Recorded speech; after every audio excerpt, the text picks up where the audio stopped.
When most people talk about Super Mario Sunshine, I feel it's inevitable that at some point the blue coins are going to be brought up as one of the game's flaws. It's one of those topics in gaming that surprisingly most people agree on because collecting blue coins is such a painstakingly annoying grind.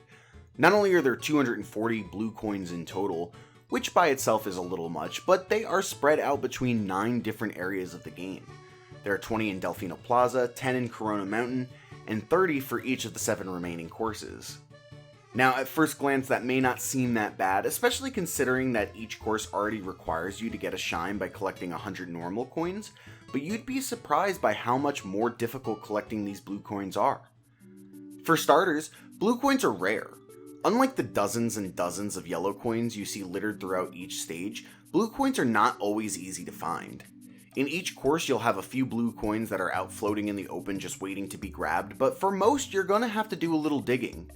And by a little digging, I actually mean a shit ton of digging. See, the game basically tricks you into a false sense of security, because you see all these obvious markers indicating a blue coin might be near. Maybe it's a big red O or a big red X that you have to spray down with F.L.U.D before jetting to the corresponding icon, or maybe you see a pianta covered in goop or set on fire that you need to help clean off. Or perhaps it's just one of Shadow Mario's graffiti signatures that produces a nice easy coin. But the reality is most coins are not as obvious and are oftentimes locked away in a specific episode or require you to backtrack later after you have unlocked a new ability. Let's use Gelato Beach as an example. Less than half the coins are available in all episodes, meaning you will have to go to multiple specific levels for certain blue coins. And even then you may not have the ability to get said blue coin yet. Take episode 4, which has 4 coins exclusive to the Sandbird section of the level, which if missed, require you to die and restart the section over. Or take this red Cataquack that can only be bounced on for a blue coin in episodes 1, 2, and 4. But at least due to the linear nature of the game, you're basically forced to play the first 7 episodes of each course anyway, so you may still be thinking that this isn't really that big of a deal. As long as you know where all the coins are, you can just collect them as you go, and it shouldn't be a problem. Well, let's take a look at Noki Bay, probably the level with the most frustrating blue coins to collect, as an example of where this theory goes out the window. To unlock Noki Bay, you only need to get 20 shines, whereas to unlock the rocket nozzle, you need to have first unlocked Yoshi, the turbo nozzle, and gotten 30 shines. Well, Pina Park opens up after 10 shines, and Yoshi is unlockable after you beat episode 4 of that course, so it's perfectly reasonable to assume that a player could make it to Noki Bay before reaching the 30 shines required for the rocket nozzle. And so, despite this blue coin being present in the episode, you must backtrack and first unlock the rocket nozzle in order to get it. We see the same thing happen in episode 8 of Bianco Hills, where it's completely realistic to believe that someone could reach that episode of the course before unlocking Yoshi, forcing you to come back later in order to get 2 different blue coins. And there are many more examples like this in the game. I say all this simply to validate the claims made by so many, myself included, as to why the blue coins are a massive flaw in Super Mario Sunshine. While I don't need to be handheld and told where all the blue coins are, it would have been nice if every episode gave you the option to collect all 30 coins. At the very least, I would have liked to see blue coins not be restricted by abilities that you may not have unlocked yet, so that way I didn't have to backtrack the way that I do now. But despite all that is wrong with the blue collectibles, the reason I personally don't find them to be that annoying is because they aren't required for anything other than 100% completion. In fact, these blue coins are absolutely useless when it comes to the progression of Super Mario Sunshine.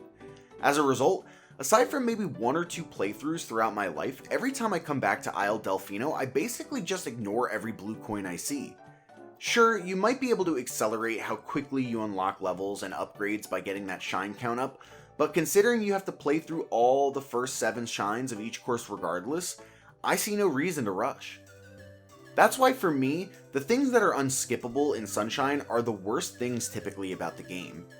As I mentioned in my video on why Sunshine's intro sucks, part of why I love replaying Super Mario 64 is that I'm able to gloss over Dire Dire Docks and other sections of the game that I don't enjoy.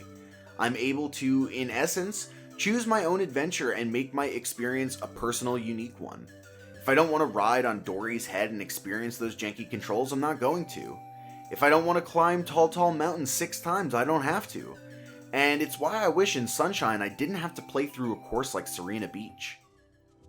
To me, Sirena Beach is by far Super Mario Sunshine's lowest point. It's a disappointing, boring slog of a level that has very few redeemable qualities. The missions are notoriously frustrating, the setting is dull and uninspired, and despite being called Sirena Beach, the majority of the episodes take place in a dingy hotel. I also find the optional shines of this world to be the worst of any level in the game, with the 100 coin shine being one of the worst 100 coin challenges in any Mario title. Though I will give some creativity points for trying out some new missions, they ultimately failed to work, starting off with the Manta Storm. Now, I'm pretty sure the Manta Storm is one of the most notorious stages, not only in Sunshine, but in all of 3D Mario history. The premise is cool enough. A gigantic manta ray boss attacks the beach, and Mario has to defeat it in order to revive the buried hotel. But what you get is an infuriating mess of a fight that can see you being knocked around and killed very easily. The map is covered in electrically charged goop that will shock Mario if touched, and these manta rays will try and bump Mario into it. After a while, they will actually start to aggressively seek Mario out, but you can spray the mantis to split them into smaller parts, eventually destroying them when they get small enough. What makes this mission difficult is that the mantis can follow you up trees, they can be right underneath you as you stop hovering, and they'll even combo you if given the chance. It can be hard to see the mantis to track them down, especially as they get tinier, and as they move, they keep spreading that electric goop. There's no way to know how close you are to being done once they start attacking, and nothing may be as frustrating as dying, wondering if you were just one manta kill away from being done with all this bullshit. Scrubbing Sirena Beach is another infamous stage that players tend to have trouble on. You have to clean at least 95% of the goop present on the beach, but there's no real way to know how much more you have to clean in order to get there.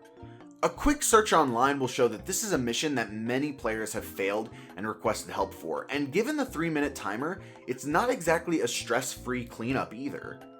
While in my opinion this is not the most difficult episode, one of the worst feelings is failing and having no idea why, especially when it means that you have to potentially waste another 3 minutes doing a boring, monotonous task. King Boo down below is another good attempt to spice things up in Sunshine that I feel ultimately falls flat. Thankfully, unlike the secret of Casino Delfino, we get quick access to our fight with King Boo, but that's where my appreciation ends. This fight is fucking boring. You stand atop 3 spinning platforms that you must ground pound to stop, and are required to spin a little wheel that King Boo holds. You can either get coins, an assortment of enemies, bubbles, or fruit, which happen to be his weakness for some reason.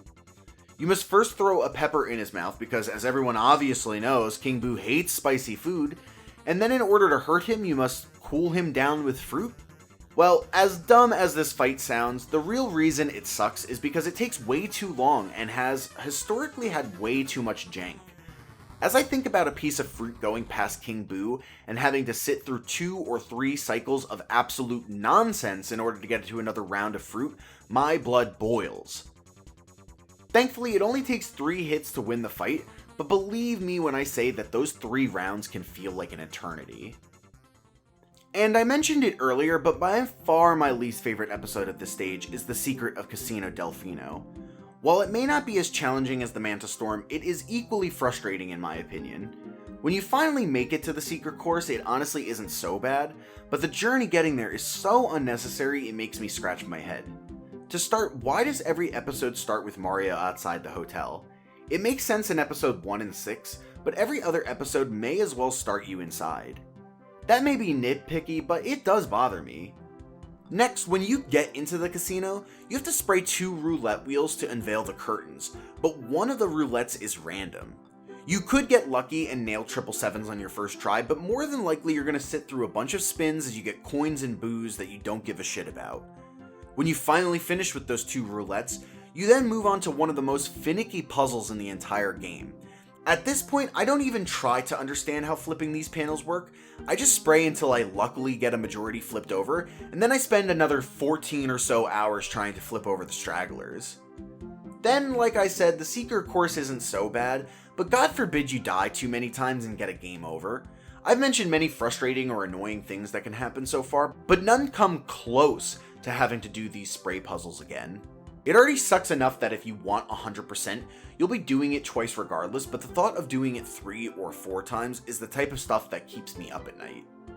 And as I continue to rip apart Sirena Beach's episodes, I haven't even mentioned the trials of getting lost in the mystery of Hotel Delfino, or dealing with the insanely wonky camera in Shadow Mario Checks In.